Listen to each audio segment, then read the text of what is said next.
wanting to do the yoga, you guys can skip out if you want. Doesn't matter. Doesn't matter. Okay, let's get into our plan for today.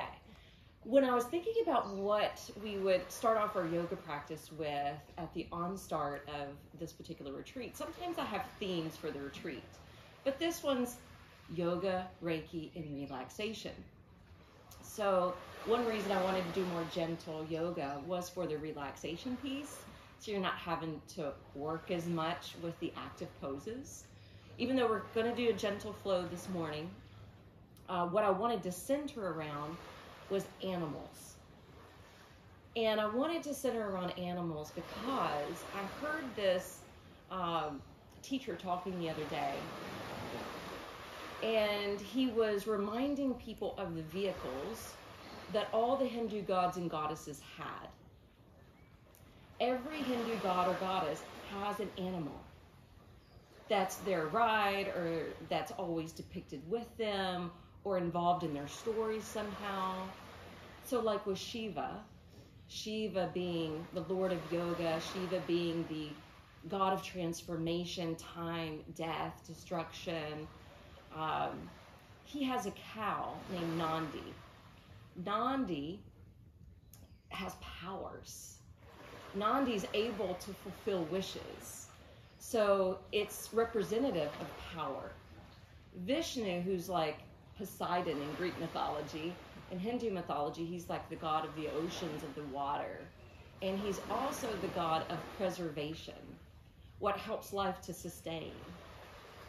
Interestingly enough, you would think with water, it would be a water animal, but his animal is actually an eagle, because the eagle is about immortality, and Vishnu is about the preservation of life. The eagle is also about, gaining a bigger, broader perspective of things. Then we have Lakshmi, whose animal is an owl, and an owl represents being able to see through the darkness, also wisdom. You have Saraswati, she's the goddess of knowledge, she's the goddess of the arts and music, and she's often depicted with the white swan. And the swan represents discernment. Ganesha, the elephant-headed deity, he's the remover of obstacles. There's usually a little mouse around him. And the mouse represents the mind and our desires as humans. So all the animals are symbolic of something different.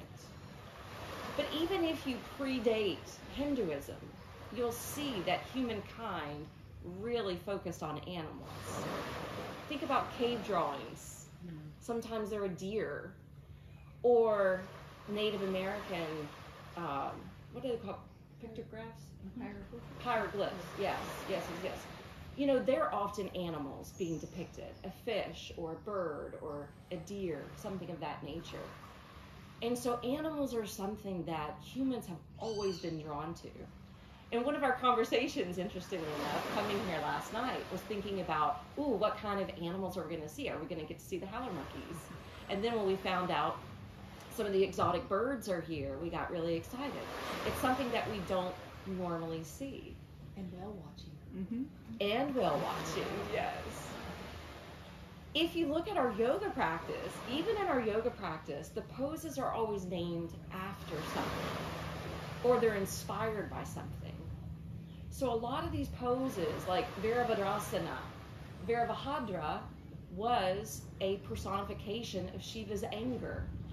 Shiva was depicted as having dreadlocks. He was kind of like a Rastafari, kind of, the way he looked. He smoked the ganja and had dreads. And when his wife sacrificed herself into the fire, he was overcome with grief, and he was angry at what she had done. And one of his dreadlocks fell to the ground, and boom, Virabhadra appeared as the great warrior.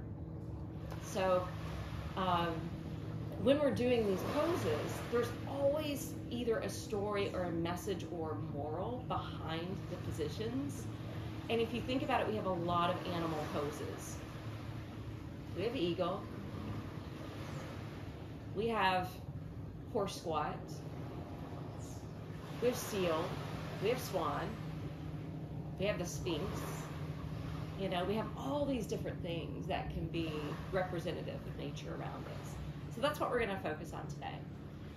I will say I was really thinking about Kate when I planned this practice, and I'm just going to stick to it because it's what's in my head right now. We're going to begin on our bellies, and our feet are going to separate a little bit. You're going to cross your arms. This is passive crocodile pose. So once you prop up your chest, go ahead and lower your head down. And once you lower your head down, close your eyes and just take a moment to listen to the water.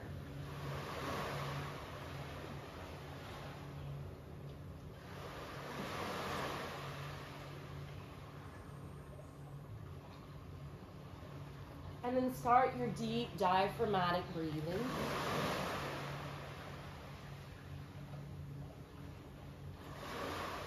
Notice as you inhale, the belly swelling.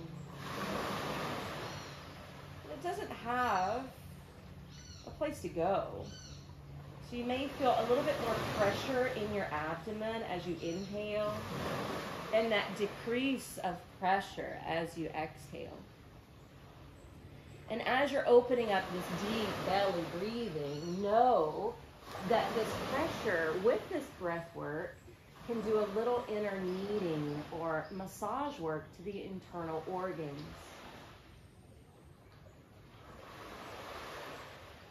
Make sure your feet are separated out as wide as your sticky mat.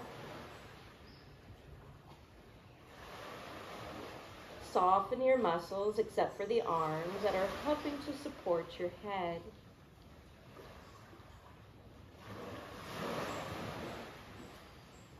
Make sure you have enough tunnel or breezeway underneath the face, so that you have plenty of air to breathe.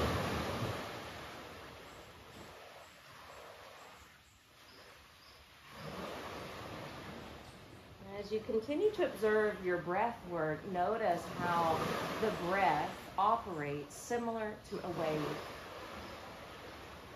Can you feel the breath undulating from the belly up to the chest?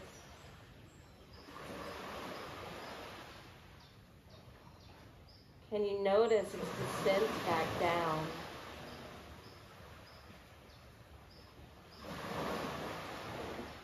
See if you can even experience it in your back body, even though it may be a lot more subtle.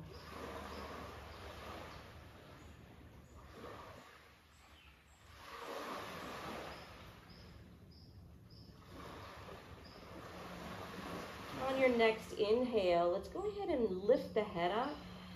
And we're going to stack the elbows right up underneath the shoulders. And we're going to slide the legs so they're more parallel. Now lift and lengthen each leg and stretch back behind you.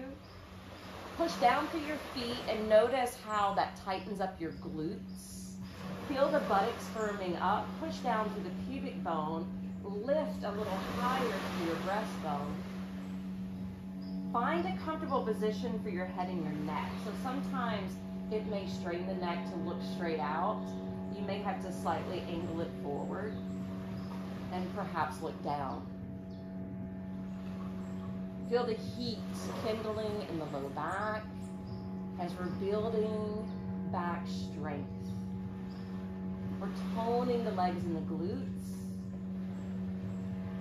Bringing prana up into the heart. And affirming here as you hold. I rise joyfully to greet each and every new opportunity. On your next exhalation, slide your elbows out. Fan your arms a little wider than your mat. Look off to the right side, slide your right knee up, and create like a frog leg. And then lower down to your left ear and cheek. The eyes can be open or closed.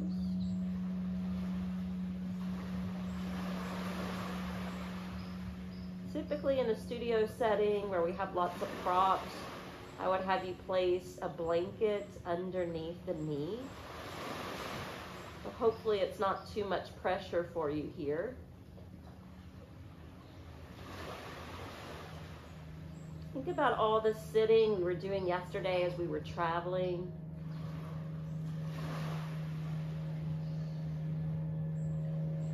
Opening up the hip, the inner thigh. And if you want to feel this a little bit more, you can always inhale, lift your head up, walk the forearms back in, and mimic the steam. So it's more of a hybrid position. So this way you're gaining an opening for both the hip and the heart. Notice how that sensation starts to build. See if you can breathe through it.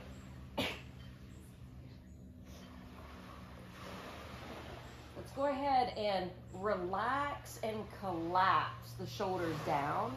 Slide your right leg back. Crisscross your arms in front of you. Lift the elbows and then slide or walk and travel the arms away into shoelace version. And then just bow your head. Let your chin rest on your upper back. This is more of a yin stretch for the body.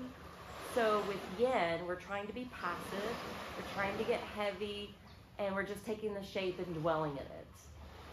So instead of working with the skeletal system and the muscles, even though yes we are, we're working the connective tissues, the fascia, the joints, the ligaments. Notice how you've crossed your arms, which one's more out front, because we'll eventually swap it.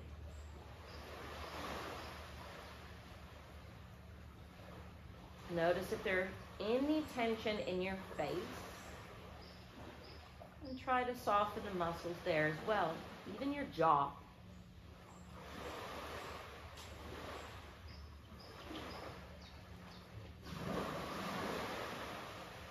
One more deep breath.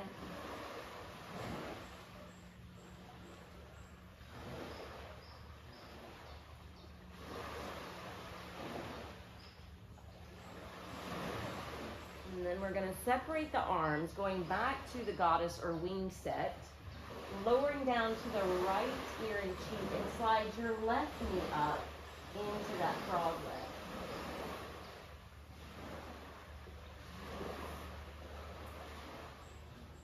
Resting here at first.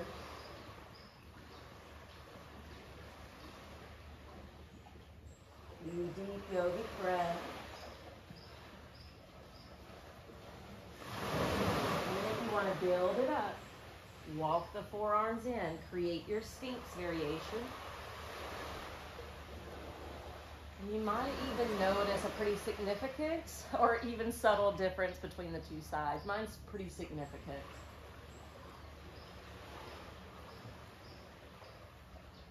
You can always lower that down if it becomes too much. And there's also a halfway point you can do. The halfway point between the two is walking the elbows out so that you drop more to your rib cage and you rest your head in prayer hands.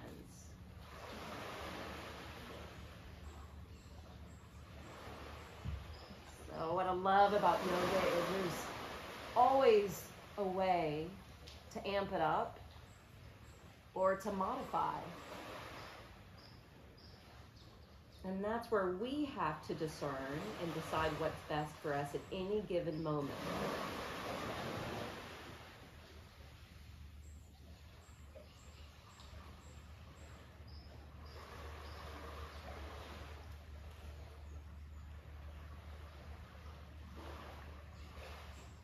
All right, collapse down if you haven't already so that you can lengthen your left leg back behind. We're going to recross the arms and create the shoelace form. Fly the elbows up, slide or wiggle and walk the fingertips away. And then drop your chin. And you may find one of the arms can thread more easily than the other. So don't be discouraged by that or alarmed by that. Life is always showing up in the body. We're all unique. We've had different periods in our life where we may have had injury or trauma.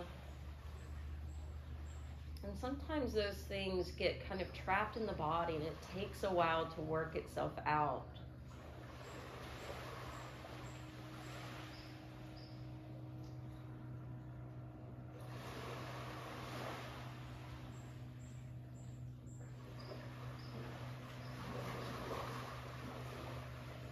Sometimes the pain we experience in the body is just an accumulation of stress.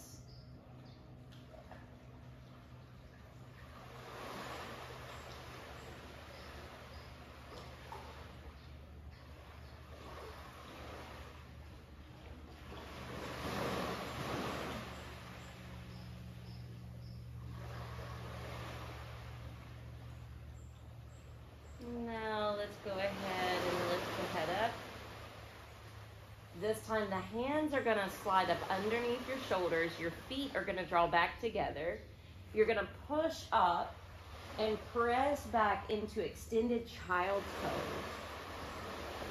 Keep your hands kind of super glued as you lengthen your back, creating a little traction and space between each vertebra. On your next inhale, we're going to come up to swan.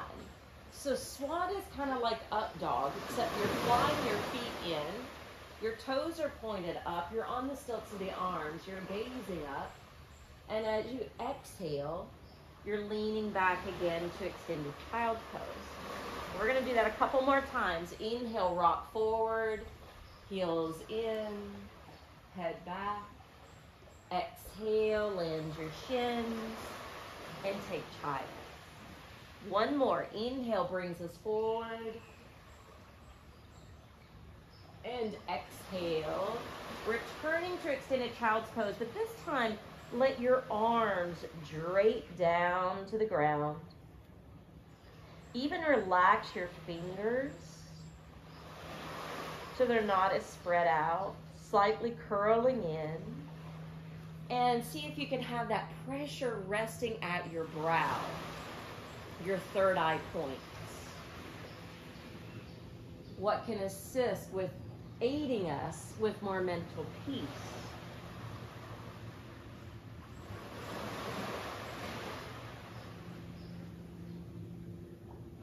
So, I don't know if you guys heard yesterday, there was an enormous earthquake in Morocco. So I want you to send this affirmation to those people who are struggling with loss, affirming internally to yourself. Our prayer is for all of mankind to live in harmony and in peace. May they find peace.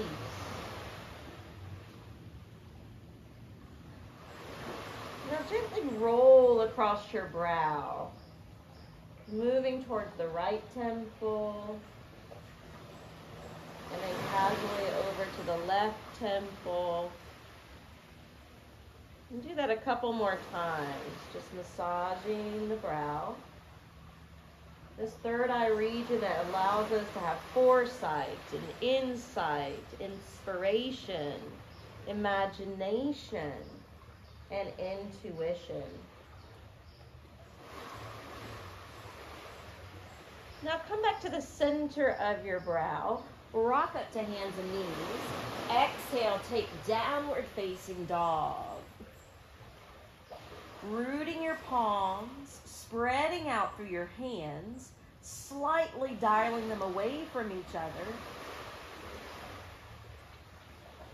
Push back out of your wrist, lift up out of your shoulders, press down through the balls of your feet. So your sits bones are being carried up and away. It's okay if you need to bend your knees if your hamstrings are tight. It's really about this ascension of energy moving up towards the sacral area of the back. And at the same time, we're draining the blood flow towards the third eye point where we were rolling before. Now on your next inhale, I want you to look forward towards your hands.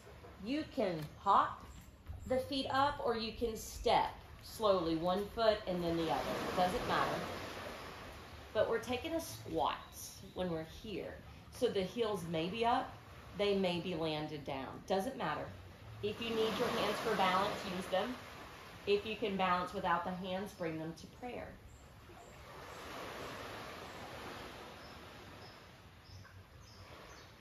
So after a lot of sitting that we've done, you're probably feeling this.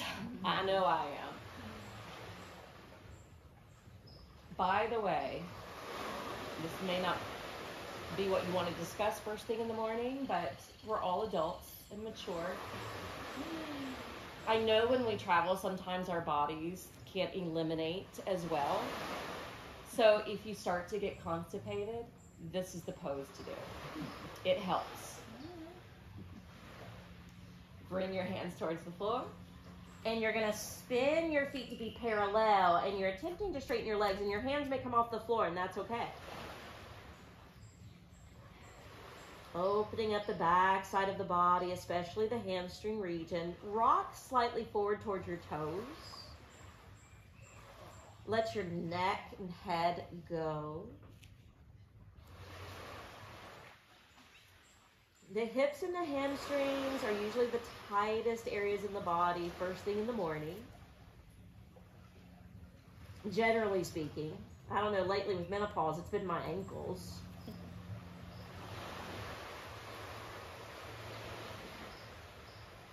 Affirming here as you hold. Nothing and no one on this earth can hold me down or back. All right, now use your hands if you need to. You're going to spin your toes out. You're going to bend your knees. You're going to come back to that squat. Since this is the tighter areas, typically we're going to do this a couple more times. Feel free to just gaze out into the water. Finding some drishti points. Drishti is where we focus our gaze. And that one pointed focus can calm the mind and lead us towards a meditative state. That's the supreme yoga. All right, hands down. Turn your feet parallel. Re-straighten and structure your legs if you can. Powering down through the soles of the feet. Lifting up through the kneecaps. That way your quads are defined and engaged to support the hamstring work.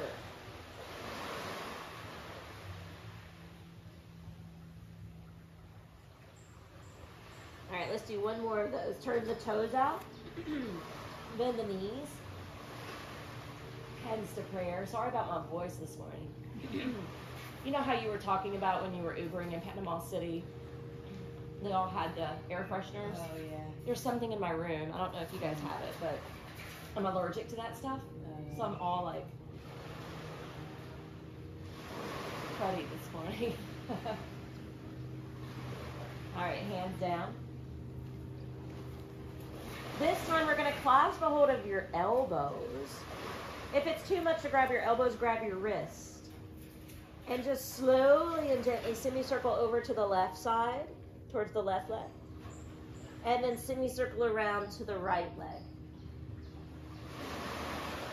Do that twice more. Semicircle to the left as you breathe in. And semicircle to the right as you breathe out. One more.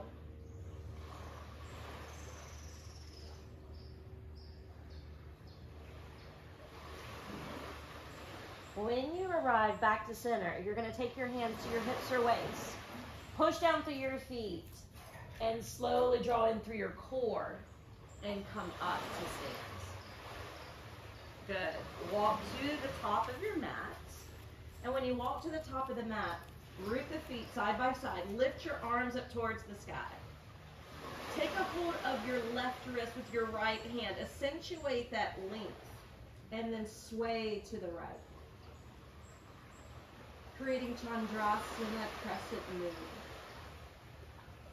Breathing into the left lung, rising up to the top. Swap hands, accentuate the length on the right side, and then curve over to the left. Try not to tuck the tailbone here, keep your thighs kind of pressing back.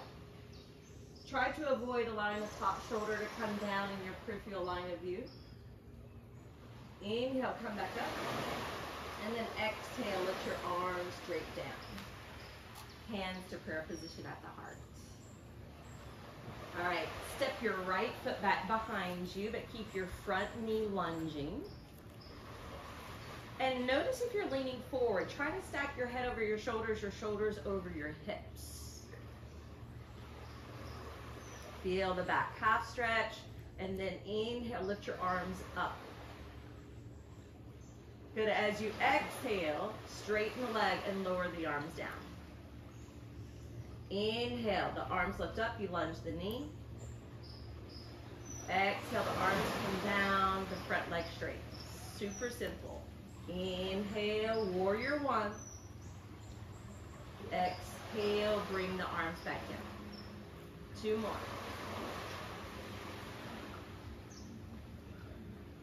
Flowing in sync with your breath.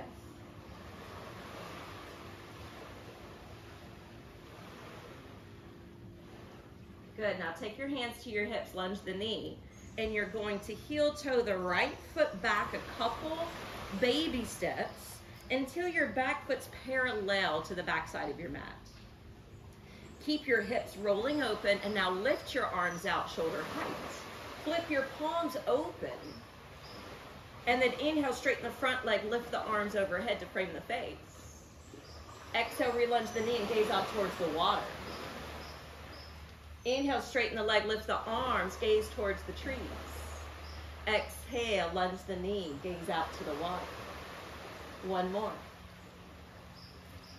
Virabhadrasana 2, now hold. Affirming, I joyfully manifest the power of my own strength. All right, keep that front knee lunging. Inhale, bring the left arm overhead. Side warrior. Exhale, side angle, elbow to the knee, right arm across the ear. Good. Inhale, the legs stay stable. They stay the same as you cartwheel up to side warrior and cartwheel down to side angle. Last one.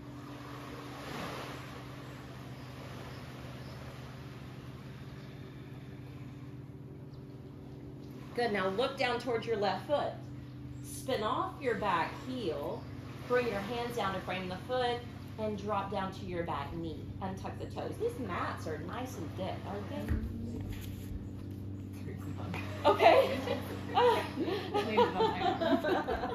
Is it an exotic bug? Yeah. Maybe we all want to see it. All right, inhale, press down through your left foot. Bring the arms up, Anjaneyasana, and just gaze out towards the water. Palms face each other. Find your balance and breathe.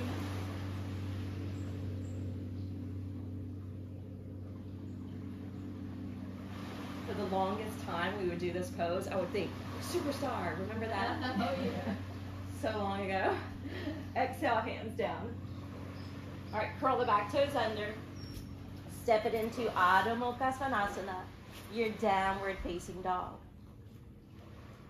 From downward facing dog, inhale, shift forward, plank, shoulders stacking over wrist. Exhale, downward facing dog. Do that twice more. Inhale, forward, plank. Exhale, down dog. All right, from here, you can baby step the feet forward, lifting the hands along the way till you come to the top of the mat. Fold to Uttanasana. Hopefully the legs are feeling better at this point. Inhale, slide your hands up your shins, lengthen out through the vertebrae. Exhale, drop back down Tip forward towards your toes just a tad to line up the skeletal system properly. And then root your feet. Inhale, sweep the arms to your sides and up overhead. Urdhva Hastasana, and exhale, hands return to the heart. Good, we're gonna step back with the left foot. We're lunging the front knee, and typically you'll find that your body sometimes wants to angle forward. So make sure your spine's more vertical, and then lift the arms up. Virabhadrasana 1, and then straighten the front leg and bring the arms down. Good, sync this up with your breath. Inhale, warrior 1. Exhale, exit the pose. And continue. The magic happens when you sync it with breath.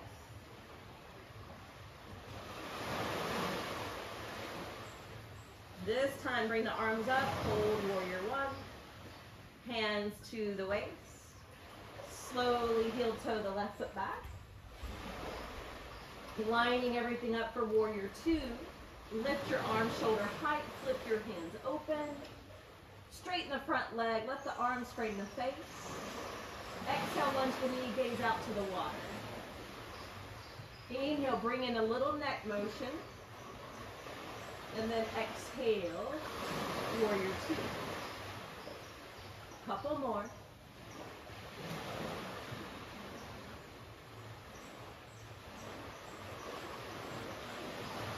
Pause, but continue to breathe. Notice the ripples in the water. And are you still experiencing the rippling effect of your breath? Inhale, side warrior. Exhale, side angle. Inhale, bring it up. Exhale, bring it back down. Last one.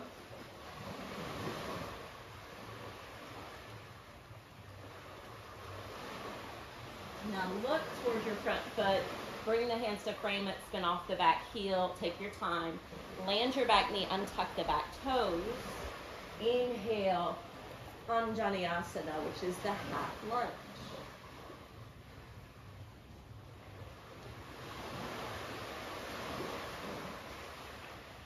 How's your shoulder? It's okay. Okay. My arms just kind of weak. Okay. Exhale, hands down. Curl the back toes under. Pluck up that knee as you step the right foot back for downward facing dog. Creating this inversion. Now take a moment to really peel the eyes open and to look at nature upside down. Now the sky and the trees have swapped places. Inversions help us to look at things differently. Inhale, come forward, plank. Exhale, down dog. Inhale, forward, plank. Exhale, downward facing dog. All right, let's go ahead and bring the feet forward to the top of the mat. Close into Uttanasana. You're standing forward fold. Inhale, slide your hands up your shins. Create some space. Exhale, lower. All right, this time we're bringing it all the way up. And then exhale, hands to heart. All right, since we're gazing out to the water, and I mentioned Vishnu's vehicle is the eagle, we're going to do eagle. Okay? So bend both knees. Cross your right foot over your left. Take your arms out, spread your wings, but then you're going to hook the right under the left. Intertwining all the way up to the hands if you can. Squeezing everything together.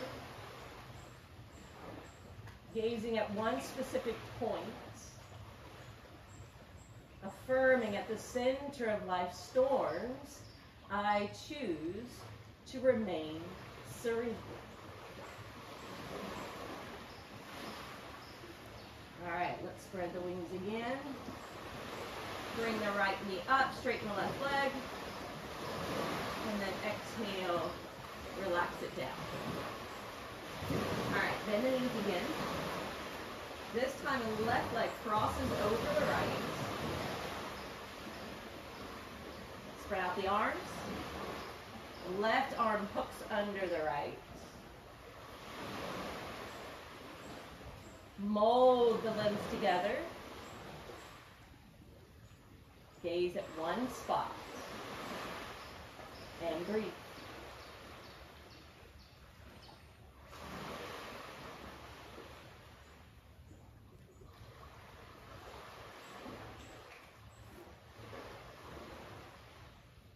Release the arms, straighten the right leg, lift the left knee, and exhale, release.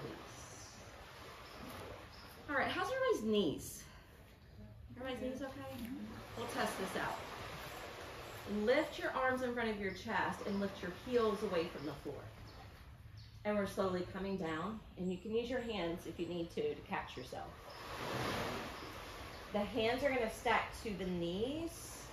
And we're slowly going to erect the spine and then soften the shoulders away from the ears.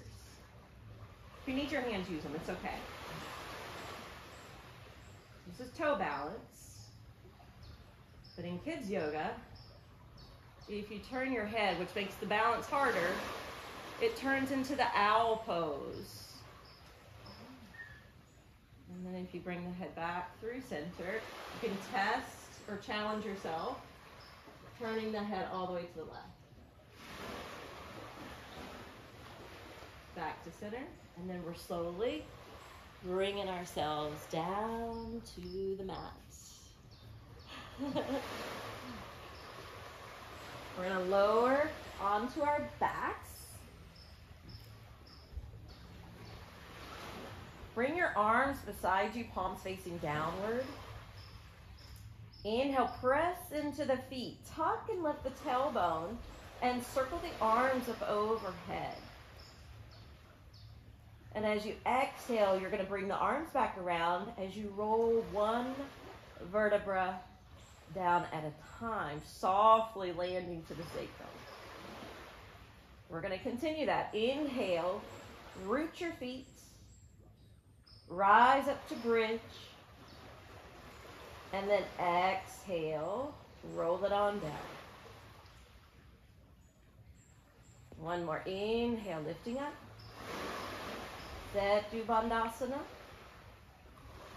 This time as you exhale, only bring your arms back around, but keep your hips held up. And you don't have to use your block, but this is a nice pose when you can put a block underneath the sacrum. You can just rest on it. If you don't have a block or don't want to use the block, you're going to stay or roll down to the floor with your back flat. So your back is flat or you're lifted on one of those blocks and you're going to fly the feet up towards the sky into what we call waterfall pose. Now flex your ankles so you're really pushing up through the heels of the feet. And now point your toes and stretch the tops of the feet. The front side of the ankles. And then flex. And point. Flex. And point. All right, let's lower the feet. And then you need to tuck and lift away from the block to slide it out from below. And we'll all lower to the back. Spread out your arms. Hover your feet.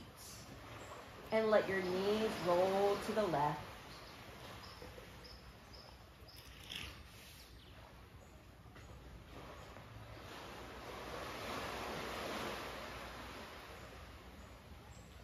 Feeling the spinal twist. Feeling how it stretches the muscles to the back, the muscles across the belly.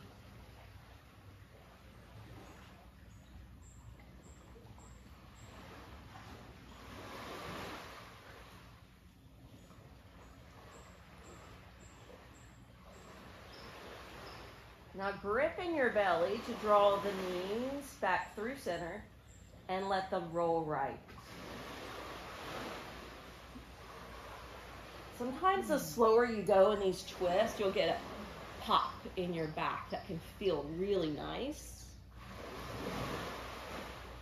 So that's one nice thing about slowing the practice down. You feel more, you may get those pops, that release of air. And when you're doing strengthening poses, it actually can build more strength.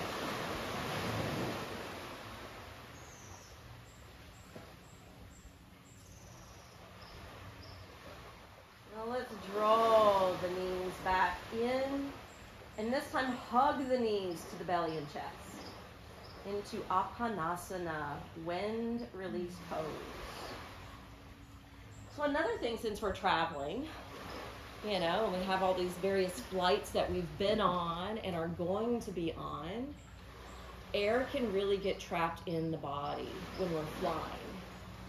So this is a good pose if you feel like you've got too much gas, you're feeling like any like sharp pains in your belly. That's usually what's causing it. And this pose can be medicinal for that. It's also great for the low back.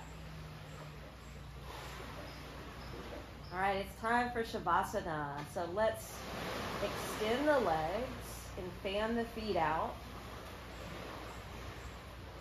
Let's lift the arms and slide the shoulders down and have them about 30-degree angle away from the body.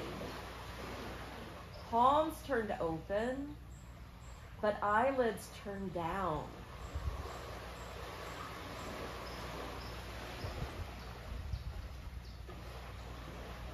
So before you get too lost in the sound of the water, I want to share something before you continue to let go.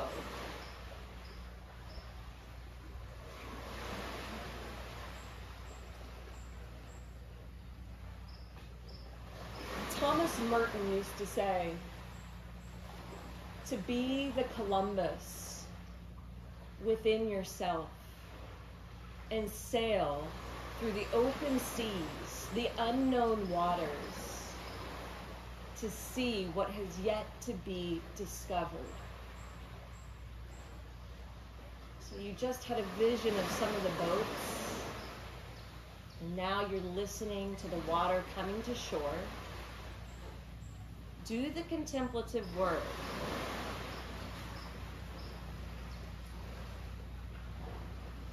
Maybe meditate on that sound and see what comes to you.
sound of this bell.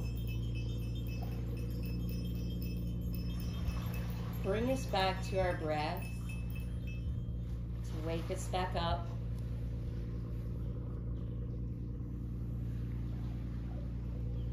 Remind us where we are.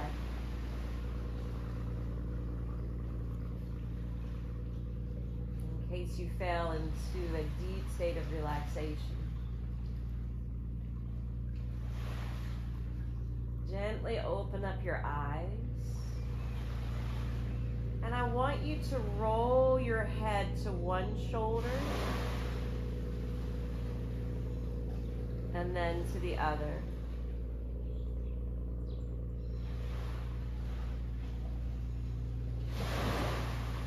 Bring the head to center and stretch your arms overhead and point through your toes.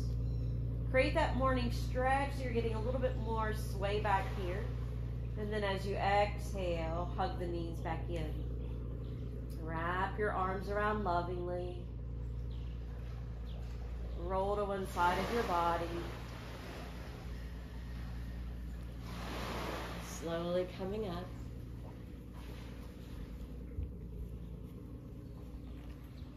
Take your time. Coming to sit upright. Let your hands rest on your lap.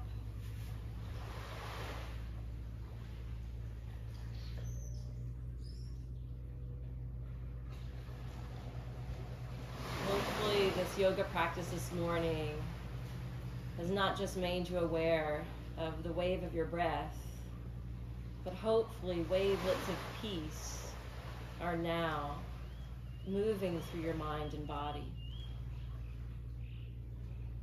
Let's join the hands together, prayer position at the heart, with gratitude in our hearts for being here in Panama.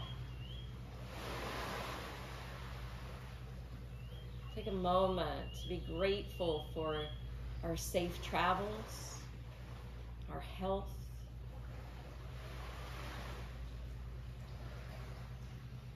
the pleasant people we've already encountered, and this experience that we're going to have together. Om Shanti, Shanti, Shanti. Namaste.